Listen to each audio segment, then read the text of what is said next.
We all get infatuated with 1, 2, 3, 4 in terms of lines and first line centers and second line centers, and probably 20 plus teams in the league are looking for the prototypical second line center. But a lot of what the game is in matchups. And, I've used the analogy with Winnipeg. And again, no team is perfect, but that's a pretty darn good team that won the President's Trophy. And again, when you look down the middle of the ice for them, you've got Scheifele as your number one. On paper, you've got Nemestikov as 2 and Lowry as 3. But again, it all comes down to deployment.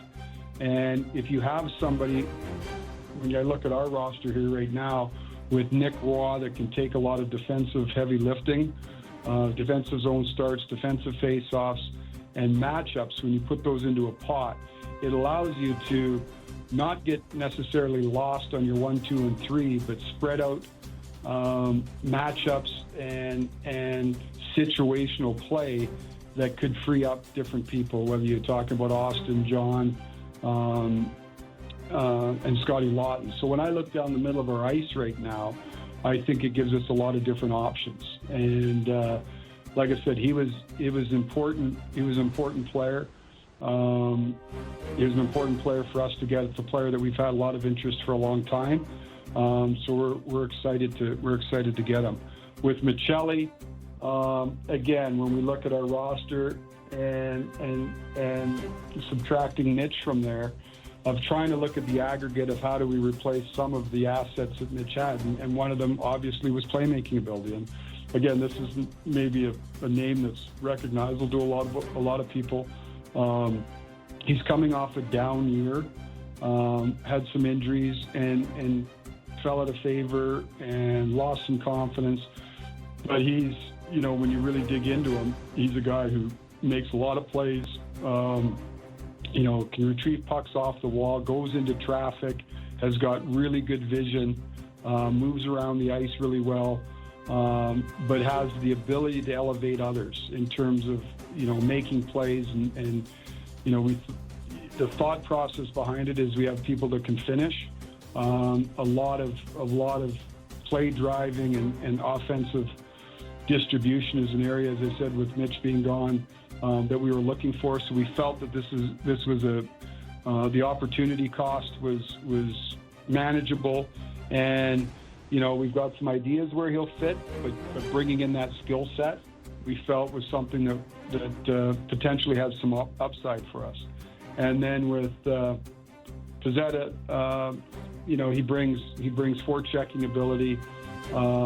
He skates real well. He's a very willing competitor, which I think you can never have too much of. And he plays hard. He's a great teammate. We'll see how it all sorts itself out here, but he's a guy that is never going to cheat you with effort. And it gets back to the comment I made earlier that you need all kinds when you're building a team to fit in different roles. And so we were glad that Michael came to us, and he'll give us some juice. Brad, we know it's been a busy 24 hours and probably will be for the next little while for you. We really appreciate your time coming on the show. Thanks for doing this. You bet, guys. Thanks for having me on, and happy belated Canada Day. You as well. You as well. Too. Thanks for your time. I'm surprised you're working today, Kipper. I thought the tires squeal after July 1. And you're not heard from again. You're going to hear him real soon. Don't worry. It's almost time. Yeah. Brad Treliving, Okay. General Manager of the Toronto Maple Leafs, and real stand-up guy. Yeah.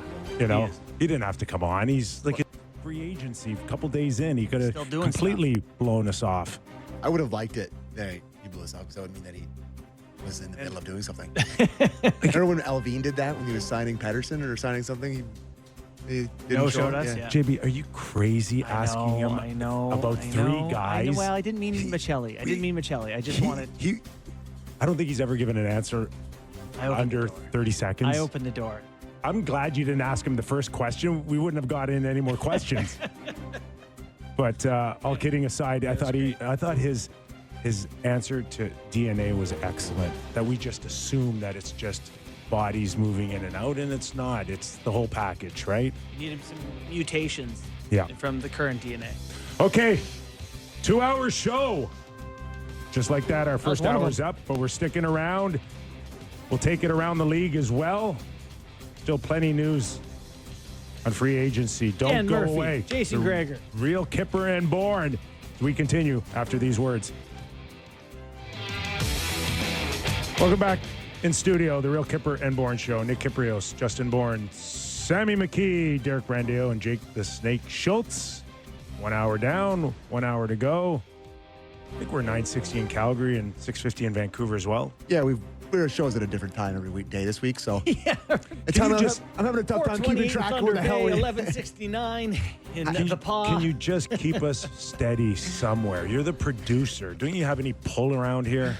I'm producing a vacation in a couple days, buddy. As a reminder, this hour of Real Kipper and Bourne brought to you by Bet365. In a few minutes, we'll welcome in Dan Murphy, host of Hockey Night in Canada, Canucks Hockey on Sportsnet. Plenty of news out of the Vancouver Canucks, including one Brock Besser back on 7 years, $50.75 million. A contract we thought there's no hope to ever see the light of day, because the thought was that Vancouver had no interest in Brock Besser on a long-term deal. This isn't 8 years. He was eligible to get 8. He took 7.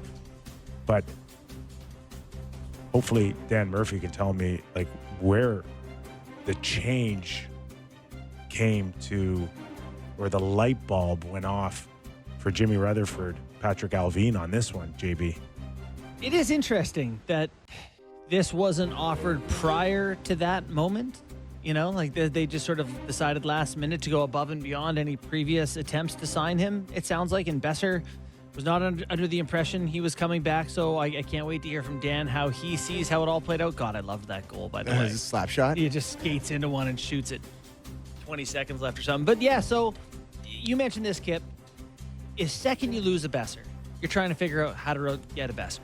You know, you need someone to score goals on your team. He's an American guy who Quinn Hughes probably likes. He doesn't want to see their team take a step backwards. Is it Quinn Hughes related? Oh my gosh, you sign a guy to $50 million because you think another guy is Likes him. friends But he's and also likes him? he's also good. I would say hangs out I would with them? say it's in the pro side of the pros and con ledger. You Yeah, know, for sure. doesn't have to be the reason, but It's not like bringing in Bronny Jr. for LeBron. Like, he's a good hockey player. He scored 30 in the league. Like, he's a good player. But slagging Bronny Jr. Or Yes. just Bronny, I suppose. yes, Bronny. Yes. Yeah. So that's interesting. The Garland one is funny. You know, you look at the Tavares deal he just signed after a 38-goal season. Garland got 6 years at $6 million. That's a pretty hefty contract. They brought the band back. How do they get better? Evander Kane. Oh. No, not enough. Yeah, well, it's not nothing if he's healthy. I'm curious to see because he was hips too, right? Did he get hips done? No idea. No, yeah, there's multiple issues Okay. on him, and I can't confirm it, but it sounds like you're in the vicinity because he had a lot of issues. The hip bone's connected to the leg bone. But like, what? Yeah. Watching Patrick Kane get his hips figured out and then Yeah. become a contributor again, is there a chance that Evander Kane can be of value to the Canucks?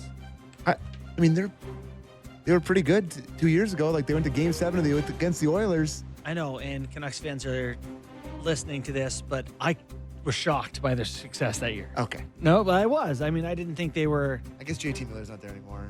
It's a different But Do you- they- do you think- Heedle could give them some more? Do you think this is a signing where it's a message sending to the fans that, like, we're going to make the playoffs next year, or at least we're our expectations are to make the playoffs next year? And it's funny because a lot of these announcements outside of Evander Kane is just you're bringing back the same players you had before, Yeah. the same ones that missed Well, sure. the playoffs. Yep. Right?